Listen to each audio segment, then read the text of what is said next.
Welcome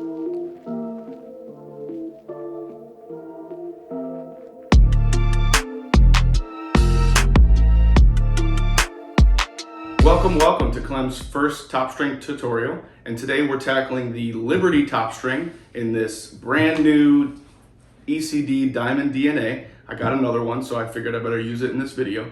And I was happy to find out kind of the history of this Topstring because I just have seen it in some of the men's Syracuse lacrosse players, and I just kind of freeze frame some video and look through some photos and kind of figured it out for my own. But come to find out, this goes way back to, you know, the e-lacrosse forum days, and there is a big history behind it. People call it the poor man's triangle Topstring, stuff like that. So it's good to learn because I definitely didn't come up with it. So I love it, and I really think that there is benefits to it. So why don't I share it with you, and we'll kind of all learn how to do it together. So for the purpose of this tutorial, I'm going to use just some standard 10 diamond force hexagon from the Mesh Dynasty. Got this sweet Star Spangled Banner colorway. So I'm going to show you how to do this first, the traditional Liberty Topstring way. It's going to attach to the mesh 3 times, but it will go through 4 holes. And I'm also going to use 2 different strings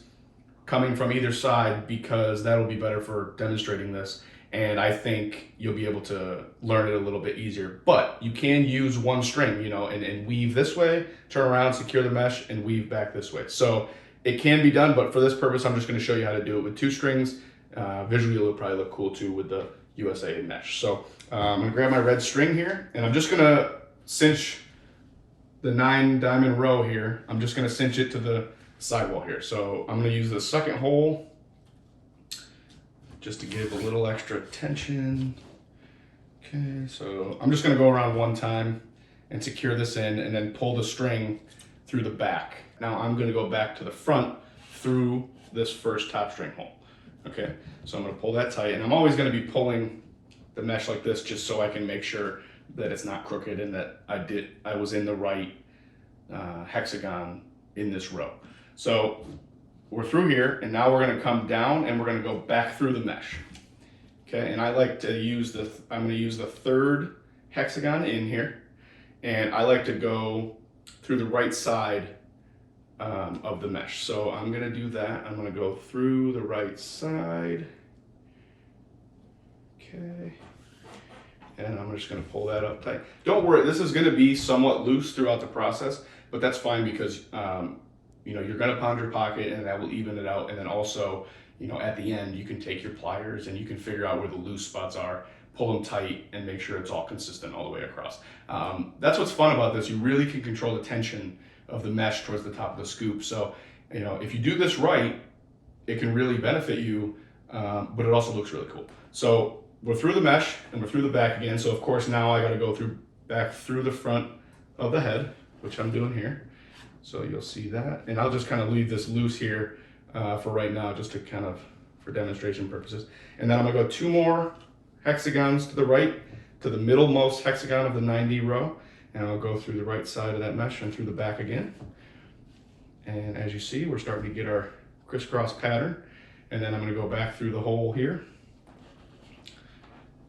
And then, you guessed it, back through the mesh.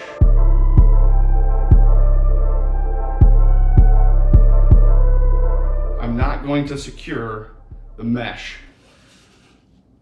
on this side yet because of the string I use to go back this way, that's what I'll use to secure this side to the sidewall here. All right, so I got my blue string, and we're just going to continue the same pattern. So I've come around, cinched the mesh to the side, and now I've pulled the string through the back of the mesh here, and then now I'm going to take it and I'm going to go through the back of the first sidewall hole.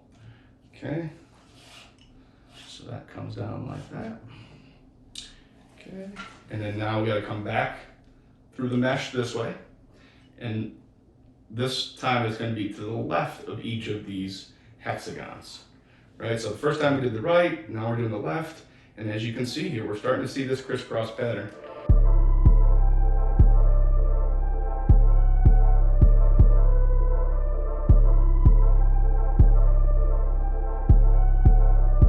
But as you can see, it's very even, and it looks so cool, especially when you mix up the different colors. You can do this with any color and any mesh. Just make sure that where the string goes through the mesh, that it's even and that you're putting the same amount of tension all the way through. So I'm going to tighten this and cinch it all down, and then I'll show you what it looks like all done up. All right, so there we go. She's all tightened up. I do much more stringing than the average college player. So to see something that I had never seen before on the college field, and then I was like, oh, I have to figure this out. This is crazy cool. Why do these guys like it so much? So I'm glad that I did, and I really hope that this helps. Here's my Liberty top string in this diamond DNA with some force hexagon mesh. So let me know what you think. Hit the comments below. Let me know if this is cool, if it's not, if you want to see more of them. I'd be very anxious to hear your feedback. So stick with me, stick with Clem. I'm here for you.